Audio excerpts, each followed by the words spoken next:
Mi investigación se denomina Conveniencia de la tipificación del lavado de activos imprudente. Esta investigación surge como resultado de habernos preguntado si era necesario que en Colombia se tipificara el lavado de activos en la modalidad imprudente. Para dar respuesta a este interrogante me basé principalmente en tres aspectos: tratados internacionales y recomendaciones de organismos multilaterales, Ley Estatutaria 01 del 2003, por medio de la cual se intentó crear la modalidad culposa en el delito de omisión de control, y finalmente un estudio doctrinal sobre los tipos penales de lavado de activos y omisión de control en la modalidad culposa.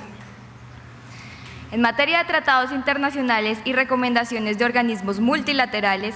revisamos principalmente las tres convenciones de las Naciones Unidas que mayoritariamente por la doctrina se han considerado son las más importantes en esta materia.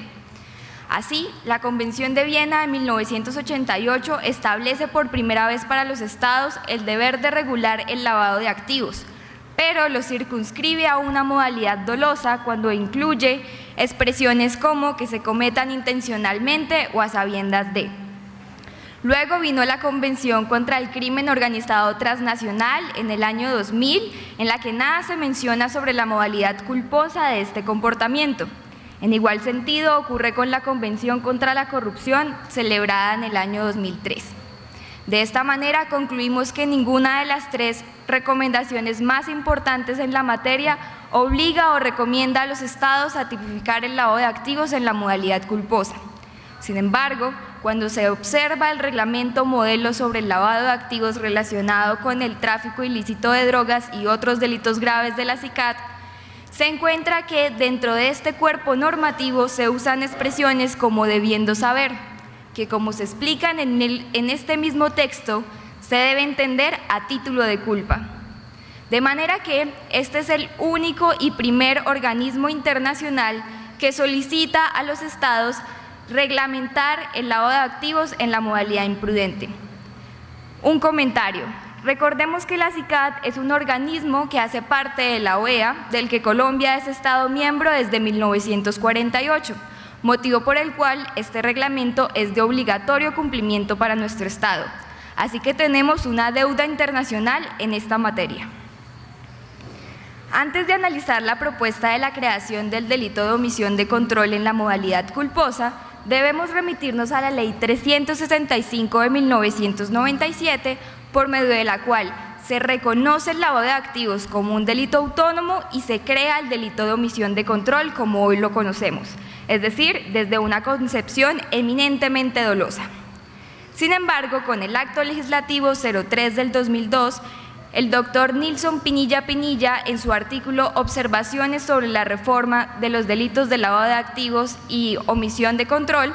establece que se pretendió incorporar el sistema penal acusatorio y reformar algunos cuerpos normativos, entre ellos el Código de Procedimiento Penal y el Código Penal. Con relación al Código Penal, la modificación que se intentó incorporar fue la del artículo 325, que sanciona el delito de omisión de control. Así entonces, se incluyó un inciso final que decía lo siguiente: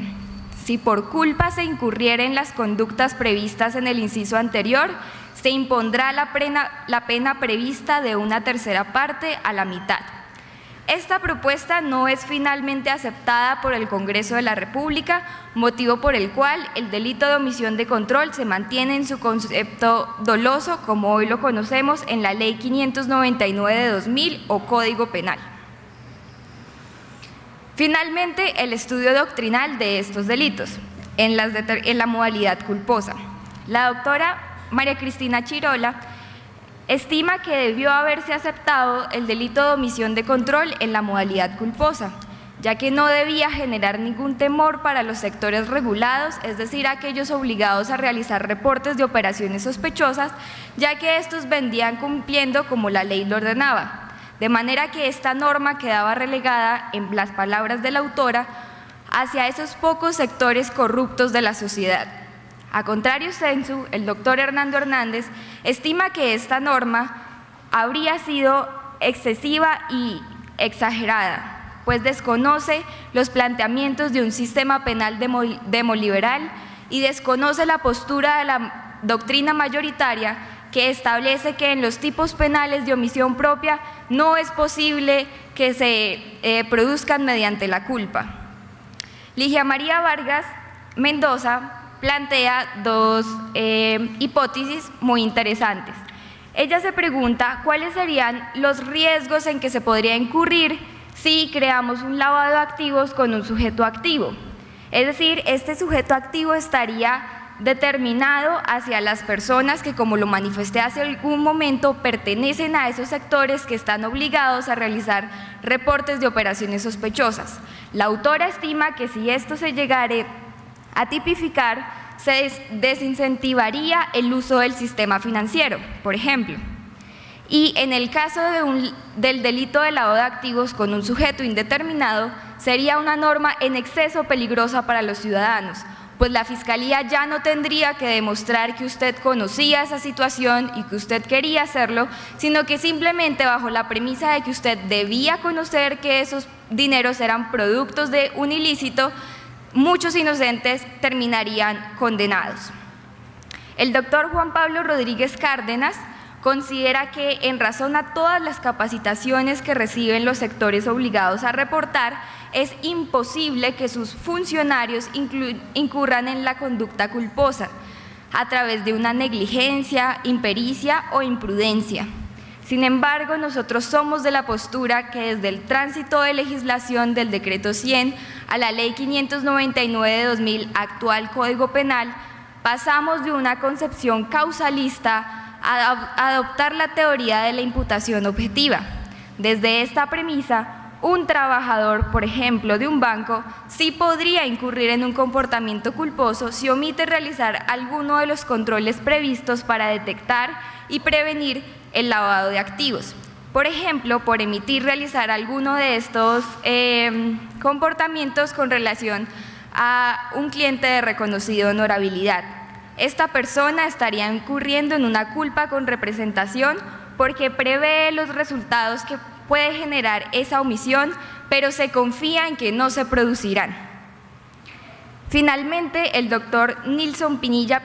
estima que la herramienta idónea y eficaz para sancionar estos comportamientos es el derecho administrativo sancionador a través de las superintendencias con un eventual control jurisdiccional en lo contencioso administrativo. Nosotros aceptamos parcialmente esta postura, ya que reconocemos que aunque las normas penales en algunas ocasiones son ineficaces, los sectores que están regulados para prevenir y sancionar el lavado de activos muchas veces son grupos económicos muy fuertes, de manera que sanciones pecuniarias ni siquiera podrían llegar a tocar las utilidades de estos grupos, de manera que enviaría un mensaje equivocado a la sociedad de que cometer delitos sí paga. Así entonces, nuestra posición es que debería crearse el delito de lavado de activos con un sujeto activo calificado, es decir, dirigido al miembro de junta directiva, representante legal, administrador, empleado de una institución financiera o de cooperativa que ejerzan actividades de ahorro y crédito o demás sectores obligados a realizar reportes de operaciones sospechosas, siempre que activen cualquiera de los verbos rectores establecidos en el artículo 323 de nuestro Código Penal y obrando con inobservancia de su posición de garante. Si se atiende a nuestra solicitud, eliminaríamos los inconvenientes que la doctrina ha expresado con relación al delito de omisión de control, liderada principalmente por el doctor Hernando Hernández, quien considera que esta norma es ineficaz,